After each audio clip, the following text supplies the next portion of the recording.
Hi friends, welcome to my channel. Friends, విపరీతంగా పెరుగుతున్న ఎండల నుంచి మనకి ఏసీ మనకు కొంత ఉపశమనాన్ని ఇస్తుంది.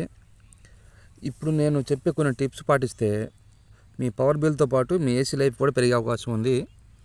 అవి టిప్స్ ఒక 5-6 టిప్స్ నేను చెప్తాను. మన ఏసీని కనిష్టంగా 24 డిగ్రీస్ నుంచి 26 డిగ్రీస్ వరకు మనం టెంపరేచర్ మెయింటైన్ చేయాలి. లేదా 16 నుంచి 18 మధ్య టెంపరేచర్ సెట్ చేస్తే రూమ్లో ఉన్న అన్ని వస్తువులు గోడలు అన్నీ పూర్తిగా 16 డిగ్రీస్ వచ్చే వరకు మనకి ఏసీ కంప్రెసరు కట్ ఆఫ్ అవ్వదు.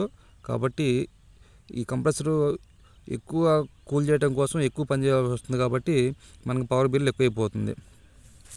అంటే మనం 5 స్టార్ ఏసీని తీసుకొని అది 16 డిగ్రీస్లో పెట్టి వాడటం కంటే 2 స్టార్ ఏసీని 25 డిగ్రీస్లో పెట్టి వాడుకోవటం మంచిది. పవర్ సేవింగ్ అయితే ఉంటుంది.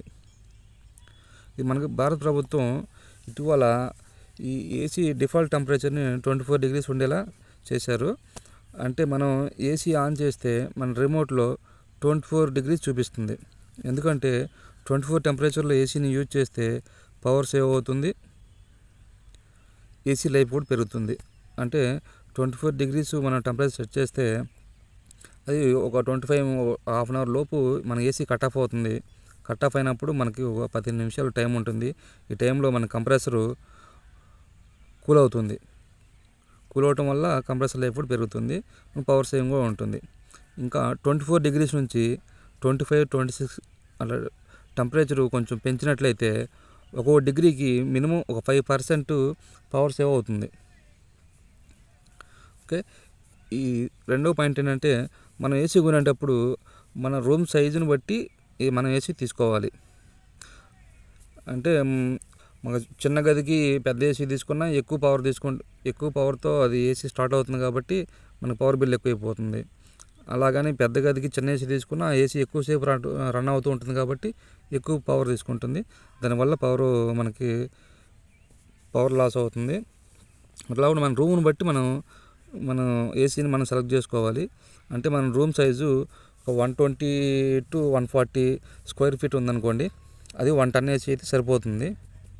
లేదా రూము 150 నుంచి 180 స్క్వేర్ ఫీట్ ఉంటే ఒక 1.5 టన్ ఏసీ సరిపోతుంది. ఇంకా రూము 180 నుంచి 200 స్క్వేర్ ఫీట్ ఉందనుకోండి, అప్పుడు మనకి 2 టన్ ఏసీ తీసుకోవాలి. ఎందుకంటే మనకు రూమ్కి సరిపడా ఏసీ తీసుకుంటే ఏసీ త్వరగా కట్ ఆఫ్ అవుతుంది. మనకు ఇప్పుడు ఇన్వర్టర్ టెక్నాలజీ అయినా త్వరగా స్లో అయిపోతుంది. మనం టెంపరేచర్ సెట్ చేస్తామో ఆ టెంపరేచర్ త్వరగా రీచ్ అయిపోయి స్లో అవటం వల్ల మనకు పవర్ సేవ్ అవుతుంది. ఓకే.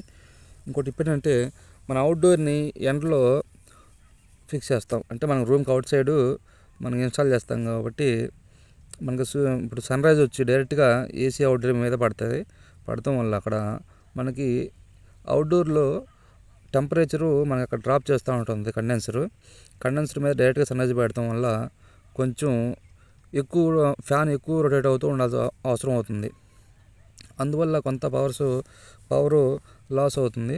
అలా కాకుండా మన అవుట్డోర్ మీద ఏదైనా రేక్ ఒకటి ఫిక్స్ చేసుకుంటే, అంటే ఏసీ మీద నీడబడేలాగా, అంటే అవుట్డోర్ వెనక వైపు కాకుండా అవుట్డోర్ పైన నీడబడేలాగా ఫిక్స్ చేసుకుంటే దానివల్ల కొంత ఏసీ అవుట్డోర్ మీద మనకి నీడ పడుతుంది. కాబట్టి డైరెక్ట్గా ఎండలో ఉన్న టెంపరేచర్కి ఆ నీడలో ఉన్న టెంపరేచర్కి మినిమం 2-3 డిగ్రీస్ డిఫరెన్స్ ఉంటుంది. కాబట్టి త్వరగా కండెన్సేషన్ జరుగుతుంది.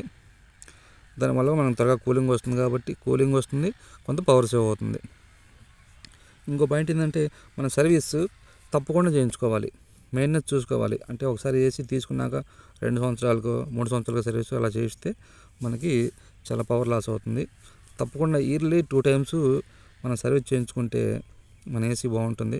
చేయించుకోకపోవడం వల్ల ఏంటంటే మన ఫిల్టర్లు బ్లాక్ అయిపోతే అవుట్డోర్ కండెన్సర్ బ్లాక్ అయిపోతుంది. ఇక్కడ లోపల ఆపరేటర్ కాయలు బ్లాక్ అయిపోయి మనకు కూలింగ్ రాదు. ఏసీ అయితే ఎక్కువసేపు రన్ అవుతూ ఉంటుంది, కానీ కూలింగ్ రాదు. దానివల్ల మనకు కూలింగ్ రాకపోగా మన కరెంట్ బిల్ ఎక్కువ వచ్చే అవకాశం ఉంది. అంటే మనం కంపల్సరీగా సర్వీస్ చేయించుకోవాలి. సర్వీస్ చేయించుకున్నప్పుడు మన ఏసీలో ఎంత గ్యాస్ ఉందనేది కూడా చెక్ చేయించుకుంటే మనకి కూలింగ్ ఇంకా కరెక్ట్గా ఉంటుంది, పర్ఫెక్ట్ కూలింగ్ ఉంటుంది. పవర్ సేవింగ్ కూడా మనకు బాగుంటుంది. ఇంకోటి ఏంటంటే మన ఏసీని 24 అవర్స్ యూజ్ చేయకూడదు.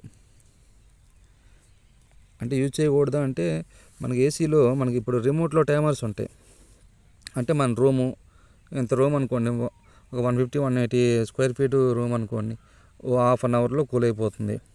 అంటే ఒక 1 అవర్ టైమర్ పెట్టుకొని మన ఏసీ ఆన్ చేసినాక టైమర్ పెట్టుకుంటే ఒక 1 అవర్ తర్వాత మనకి ఆటోమేటిక్గా అవుట్డోర్ ఆఫ్ అయిపోతుంది. అవుట్డోర్ ఆఫ్ అవటం వల్ల మనకి పవర్ సేవ్ అవుతుంది. మళ్ళీ 20 మినిట్స్ తర్వాత మళ్ళీ మన డోర్ ఓపెన్ చేసిన దాన్ని బట్టి టైం బట్టి మనకి మళ్ళీ అవుట్డోర్ ఆన్ అవుతుంది. కాబట్టి ఈలోగా మన అవుట్డోర్ కంప్రెసర్ హీట్ తగ్గిపోతుంది, మనకి ఆఫ్ అవటం వల్ల పవర్ కూడా సేవ్ అవుతుంది. ఓకే, అవి మళ్ళీ ఇంకో పాయింట్ ఏంటంటే విండోస్ డోర్స్ అవి must. Windows doors must close ఉండాలి. అవి క్లోజ్ లేకుండా ఏదో ఒకటి అని జస్ట్ ఏదో పేపర్ పెట్టి వదిలేస్తే ఎక్కువ పవర్ లాస్ అయిపోతుంది. డోర్స్ పదే పదే ఓపెన్ చేసిన, విండోస్ పూర్తిగా క్లోజ్ పెట్టకపోయినా కానీ మనకు పవర్ లాస్ అయ్యే అవకాశం ఉంది. ఒకవేళ మనకి విండోస్కి గ్లాస్ లాంటివి ఉంటే కొంచెం మందపాటి కట్టలను వాడుకోవటం వల్ల మనకు కొంత పవర్ సేవ్ అయ్యే అవకాశం ఉంది. ఇంకోటి మన ఏసీ రూమ్లో ఫ్రిడ్జ్లు కానీ ఎలక్ట్రికల్ పరికరాలు కానీ ఎక్కువ వాడకూడదు. ఇవేంటంటే మనం ఆటోమేటిక్గా వాడుతూ ఉంటాం, దానివల్ల మనకి చాలా పవర్ వేస్ట్ అయిపోతూ ఉంటుంది. అవి హీట్ ప్రొడ్యూస్ చేస్తాయి, దానివల్ల పవర్ లాస్ అవుతూ ఉంటుంది. ఓకే.